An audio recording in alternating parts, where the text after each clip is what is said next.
না, আমি really sorry. ইলেকশনের আগে এমন কি ঘটলো যে হঠাৎ করে হাজার হাজার মানুষের কার্ড ইচ্ছা মতো কেটে দেওয়া হচ্ছে, ইচ্ছা মতো?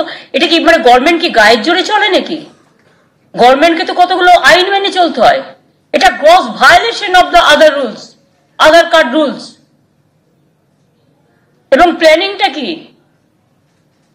ডিটেনশন ক্যাম্প তৈরি করা আসামের মতো? নাকি প্ল্যানিংটা কি? স্পেশালি অত্যাচার হচ্ছে তপশিলি এবং সংখ্যালঘুদের ওপরে। এবং আমার কাছে সবচেয়ে বেশি, এই দেখুন আমার কাছে চিঠি তপশিলি ফেডারেশনের লোকেরা জানিয়েছেন, সবচেয়ে বেশি মতুয়াদের ওপর হচ্ছে তাদের কার্ডগুলো ডিনোটিফাই করা হচ্ছে, নমশূদ্রদের করা হচ্ছে, এবং গরিব মানুষ, ক্ষেত মজদুর, খেটে খাওয়া মানুষ প্রত্যেকটা জেলায় করা হয়েছে। রাজ্য সরকার কিছু জানে না, জেলা প্রশাসন কিছু জানে না।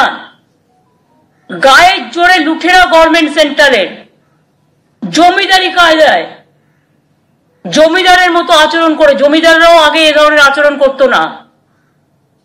এরা জমিদারদেরও হার মানিয়ে দেবে, যাকে ইচ্ছে তার কার্ড কেটে নেওয়া হচ্ছে। তাহলে করার প্রয়োজনটা কি ছিল?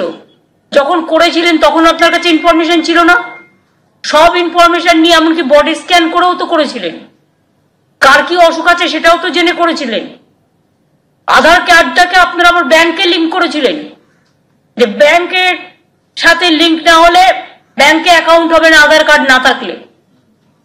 নোটবন্দির নামে মানুষের উপর অত্যাচার করেছেন, আধার কার্ডের নামে ওপর অত্যাচার করেছেন। আধার কার্ড করতে গেলে 1000 টাকা করে নেওয়া হয়েছে, এবং এটা স্টেট গভর্নমেন্টের হাতে ছিল না।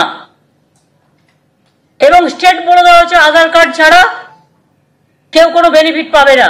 তাহলে কি গরিব মানুষগুলো বেনিফিট পাবে না?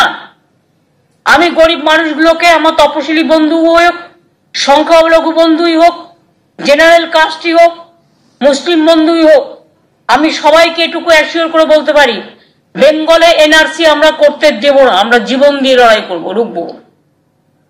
2 বেঙ্গলে ডিটেনশন ক্যাম্প আমরা করতে দেব না। 3, যে মতুয়া বন্ধুদের বলেছিল সিটিজেনশিপ রাইট দেবে, তাদের আজকে ফরেনার করে ডিক্লেয়ার করে দিচ্ছে। এটা তাদের অপমান করানো নয়? অপমান করা নয়? নমশূদ্রদের করছে, সব জেলায় হচ্ছে এটা। তো এতদিন কি ঘুমিয়েছিলেন কুম্ভকর্ণের মতো তারা? ইলেকশন আসার সময় মনে হয়েছে সব কেড়ে নাও? সব কেড়ে নেওয়া যায় না। আর সব কাটতে গেলে 355টা কমিটি পাঠিয়েছে বাংলায়, রোজই কাউকে না কাউকে পাঠায়। আর চোপড়ায় যখন শিশু মারা যায় তখন টিকিটাও দেখা যায় না।